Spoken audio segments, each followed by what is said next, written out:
Please rise and join your classmates.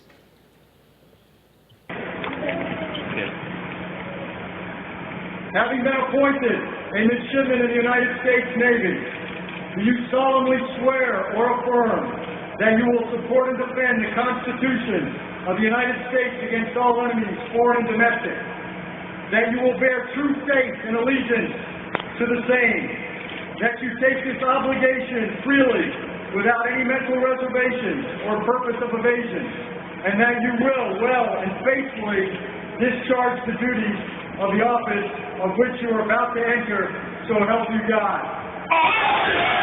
Welcome aboard, shipmates.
I was born in Annapolis, Maryland, January the 1st, 1926. My father was Chief Master at Arms of Bancroft Hall at your Naval Academy. That's why I have a good background, I would suppose, in Navy. We kind of lean towards that end. My dad was a Marine, the Spanish-American War, China Boxer Uprising, the Philippine insurrection. So my 4 brothers were all in the Navy. The second brother was Pearl Harbor survivor. I had a brother that also was in Long Beach, and he was on the Tennessee during Pearl Harbor bombing. That's what caused me to join the Navy. 16 and a half. I said I wanted to get even with the Japanese for what they did to my brother. Well, he survived, but we didn't know he survived for 2 weeks. But he was just a few scratches on him. Only because it was Sunday and he was supposed to go to church, and he didn't want to go to church that day. And if he did, he'd been gone. And I went to Detroit. And I was working in Detroit. And when I turned 19, I had to register for the draft. And I knew that it went pretty fast after you registered for the draft. And sure enough, within a week or two, I got my notice to get a physical. And about a week later, I got a letter from the draft board saying I was classified 1A. And I went down to enlist in the Navy. My older brother was in the Army, and he had written me and told me to don't get in the Army. So I followed his advice. Well, I was in Washington, D.C., working for the government and going to school at George Washington at night. And my roommate was taking CPT, civilian pilot training, through the school. And the day that he soloed, he took me on my first plane ride in the Piper Cub. I joined the Navy. And so I was sent over to Anacostia there near Washington to go through elimination base, what they call that. They soloed again and take a little ground school. So I was there for about 3 months. Did code and the navigation and so on. And then I was sent to Corpus Christi, Texas to finish my training. And I'll never forget driving into that base, and I looked up, and there was just full of yellow, looked like wasps flying around. I thought, my gosh. And they're all landing at a big mat. I mean, we just landed one at a time on a runway, and here they are, 10 or 12 of them abreast, landing on this mat. I said, I'll never be able to do that. I can't understand why they sent me where I did for boot training, but here I was at Long Beach. I'd never seen snow in my whole life. They sent me to Farragut, Idaho, and it was cold. So I went through my boots there, but I had it easy there. I didn't have to drill or anything, because what they did was, because I had good handwriting and stuff like this, they made yeomen at the company. And then one morning, the line chief called me in and said, Murph, be down here in the morning at 7 o'clock with your flight gear. You're going on a gunnery flight. And I had never flown and had a gunnery mission. I'd never fired a gun in a TBM. And here I'm going on a gunnery mission. And we went out on the gunnery mission. It was a 3-plane section. We were the 3rd plane. And all the other planes went in and shot at the smoke bomb, and they didn't get it. Vince went in, who was the pilot, and he didn't get it. And he said, okay, Murph, I'm going to bank, fire when ready. And they had told us at Navy Pier that your proper lead was at least 3 seconds, and Navy Pier was 3 seconds. So as we came, he dropped the wing. For me to shot, I saw the smoke bomb, smoke coming up. I said, Navy Pier, pulled the gun, pulled the trigger, and I hit it. Stumped the smoke bomb. And I heard a voice come on the radio and say, whose shot was that? And Vince said, that's my new gunner.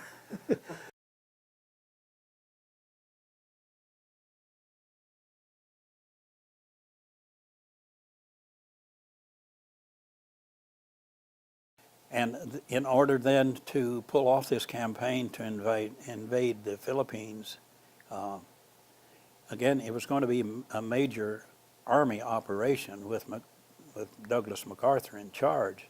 But again, he was faced with the same issue. He didn't have air cover.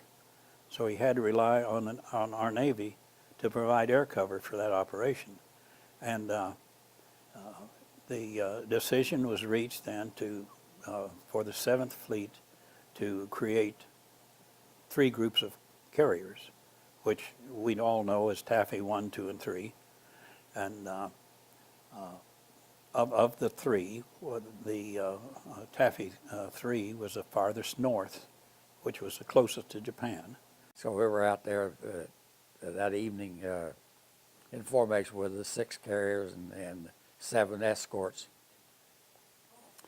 And woke up the next morning, and they said the enemy task force has just been picked up 25 miles to the east. And they said, "Oh no, that's Halsey. He was there that day before in our wake, and already lost airplanes on account of his group there, you know." I happened to be on the 48 watch that day, that morning, and during the course of the night, I had the earphones on, and there was a contact with the bridge. Now they they kept reporting, which I don't think many people know the stories I heard so far. We had messages, unidentified ships 100 miles out, and then it went 80 miles out to 60. They were out of sight, these ships, and the crack of dawn, when scout planes went on, let's see, within Brooks was the pilot of the plane, and we all thought it was Halsey's fleet. The unidentified ships happened to be the Jap fleet. Went back to my station, and here, when I go back there, here I see the Pagoda type battleships, you know. I was so scared during their, I didn't know what to do. So we got to our stations. Of course, a 20 millimeter can't do anything with a battleship that large. There was 4 battleships and cruisers and destroyers of the Japanese Navy. Well, we're supposed to protect the carriers, jeep carriers. Everybody know what jeep carriers are, don't you? Yes. They take a troop transport and they take everything off at the top, put a flat top on it. But the sides are very thin skinned. They're like a tin can. Projectors will go through one side and out the other. Jack Baptistella as an aviation ordnance man, second class, and I was on the flight deck.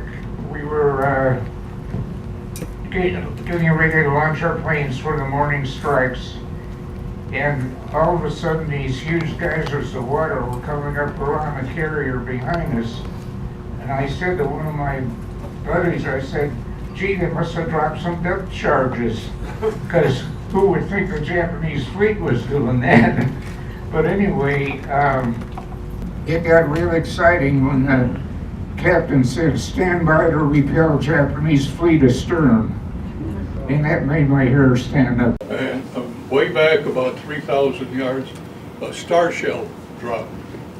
And I mentioned to the fellow standing next to me, what was that?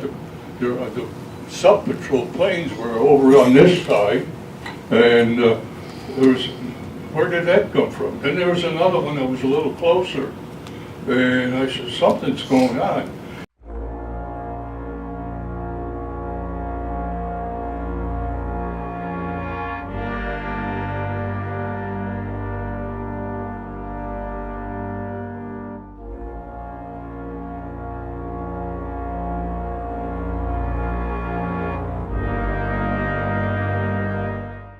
The first ship that started taking splashes were the Gambier Bay.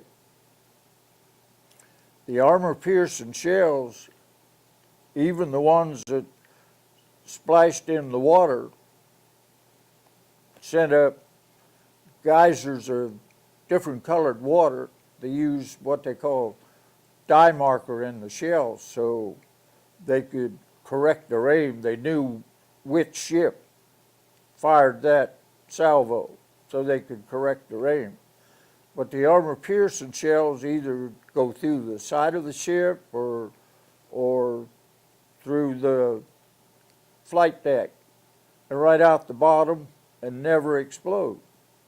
So consequently, for that fleet to take well over a half hour to sink a ship that was made 3/16 inch thick, kind of ridiculous. We were, I suppose, had a great deal in our favor, a whole lot of luck. So what we did was we had one of our destroyers stay with 3 of the destroyer escorts to keep the smoke around the carriers, while the Hull and the Johnson and the Samuel B. Roberts, we attacked the battleships. I mean, us little guys attacking a battleship. The sides of the battleships are about this thick, midship. When we want to sink a ship like that, we always head either for the fantail or the bow of the ship. The Johnson and us and the Hull and one of the destroyer escorts were asked to make this torpedo run in the deal. And of course, the Johnson, the hull was shot out in no time at all, and so was the destroyer Escort. And pretty soon the ship was going so fast, it was like a Chevy taking off from a dead stop. And I was way down in the water, and the ship was going like this, going pretty fast. And then we'd be turning, and we was going so fast that the shaft was rattling and shaking. And so I was on the gun, 20-millimeter gun, and I had my brand new shoes on. So when I took the phone out of the box, I put my brand new shoes in the phone box. I guess they're pretty wet by now, but but anyway, there was one shell that went through the 20-millimeter tub, through one side and out the other, and made a hole big enough where you could crawl through. And in the meantime, a number 4 gun barrel was shot off and was rolling back and forth on the deck. And it was hitting one of my buddies. I went over and dragged him over, get him out of the way. The admiral called a quick turn, and the Gambier Bay was still closest. Of course, they'd been slowed down somewhat, but they were still the closest to the Japanese. And even though their cruisers were running around more or less surrounding us, the admiral kept spotting the rain showers, called for smoke screen. Got me out of the rack because I was scheduled to fly in the afternoon that day. I didn't have to get up earlier there. So I went up topside to see what was going on, and then they started firing at us, and they had the colored shells, which used for range finding, but where the shells were hitting so they could direct their guns. And so they fired at us, I guess, for probably an hour before they got a hit. I thought we was going to get out of it. I said, the guys can't shoot. But once they got us, that was all. They hit us in the forward engine room. We fell out of formation. They hit us in the after engine room. We were dead in the water. So they concentrated on us. The rest of the ships kept going. And so they finally, they ran us off the flight deck because, I don't know why, because the shells were going through the flight deck, exploding below. And I thought it was safer up on top than we were down the bottom of it. But anyway, I went down to CIC there where I could watch it on the radar and listen to them talking and directing the thing. And all the guys that was caught in the midship, they exploded, and there was blood, everything coming down the gutter. And I was laying in it, and I thought, sure, I was gone. And I didn't feel like I was hurt. The only thing that hurt me was the smoke generator. Liquid was on my arm, and it was burning. So they said abandoned ship, and they had lines along the edge of the flight deck and the catwalk that they threw over, had knots in them to climb down to abandon the ship, Everybody's pushing and shoving, and all. I said, the heck with this noise. So I just stepped out in the gun sponson that protruded out from the flight deck and jumped 65 feet to the water. So the first thing I do, I joined on those floater nets. You've got those big floats on them, and they hold about, I guess, 75 or 100 people. And they had 2 on each side of the ship, and they'd float it out when they were sunk. And people would climb aboard that. So we bobbled around there all day and that. And that night we joined up with a couple other rafts there, and some of them had supplies. I think I had 2 Horlicks malted milk tablets, came in a little vial there. And the water, they'd use that because they had a small keg. And of course, they thought we were going to be picked up there, either our people or the shore, right away. And they consumed all the water and the sea rations. And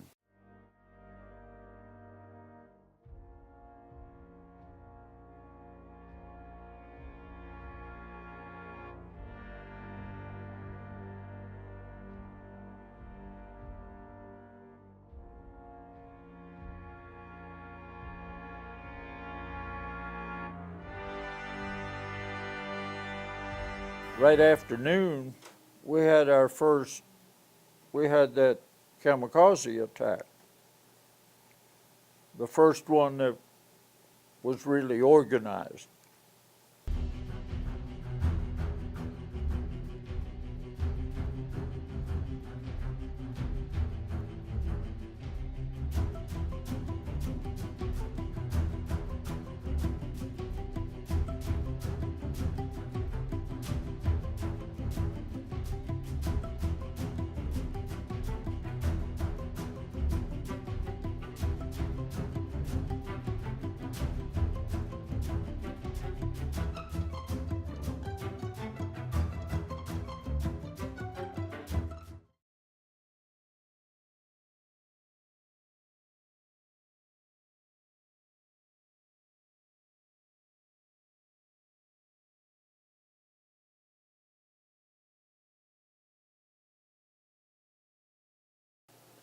She sank stern and then slid down until just the bow was sticking up.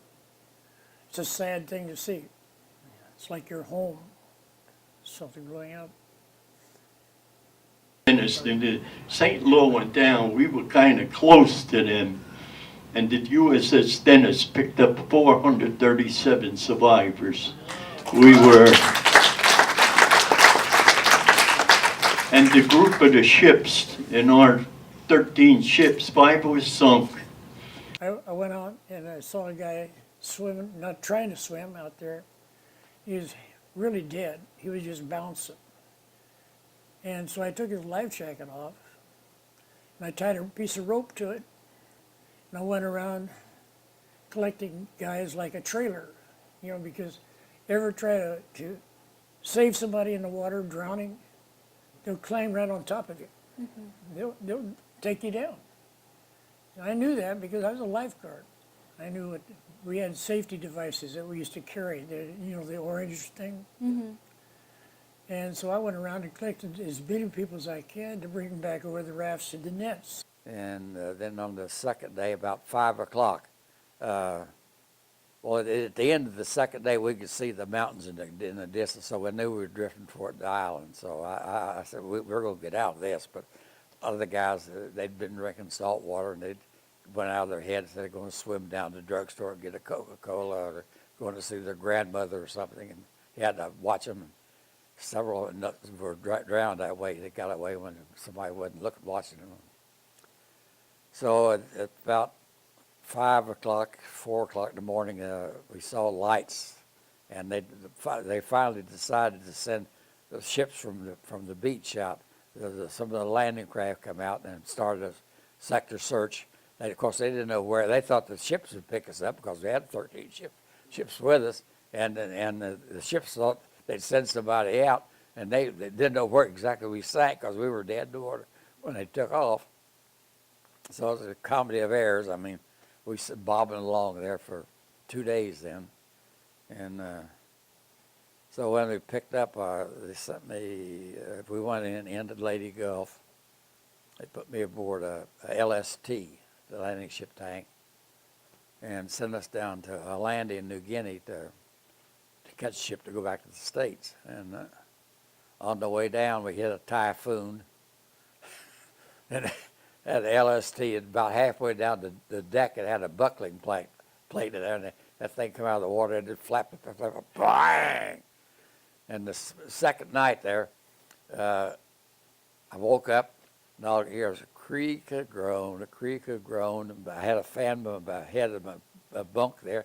It wasn't running, and outside the curtain on the door, I could usually see a light in the passageway there. It was out. I said, "Oh my God, they've broken the ship up, and they abandoned the ship, left me on it." So I jumped out of the bunk and started down the passageway, and I ran to the sailor with the battle light, and he said, "No, we're all right." I said, "We just broke a fuel line, and we shut the engines down to repair it." So, By mistake, the Marines was starting to land soldiers on Samar. So they just happened to cross our path and picked us up. We couldn't, they threw down these lines for us to climb up. We didn't have any strength at all. We was waterlogged. And being in the water that long, it's pretty bad. So they had to come down and drag us up, threw us on the deck like wet fish. Odd thing about this battle that there were 2 firsts. The first one was the Gambier Bay was the first carrier ever sunk by a capital ship gunfire. Later on, the second first was the St. Louis, which was originally the Midway, was the first ship sunk by an organized unit kamikaze. After we got sunk, we went to the Philippines because they were only 15 miles away, and I had to stay there with the soldiers who were on the army on the one side, and the Japs were still on the other side. So we stayed with the Americans there. And he asked me, he says, "Sailor, are you going to wear those shoes?" Because I had just had my patent leather shoes on, you know. And I said, "That's all I got left. The rest went down with the ship." And he says, "Well, I'll get you a pair of boots, you know." "Fine, what size do you wear?" "Oh, 5.5 or 6. "What the hell do you think, it's a Boy Scout camp?"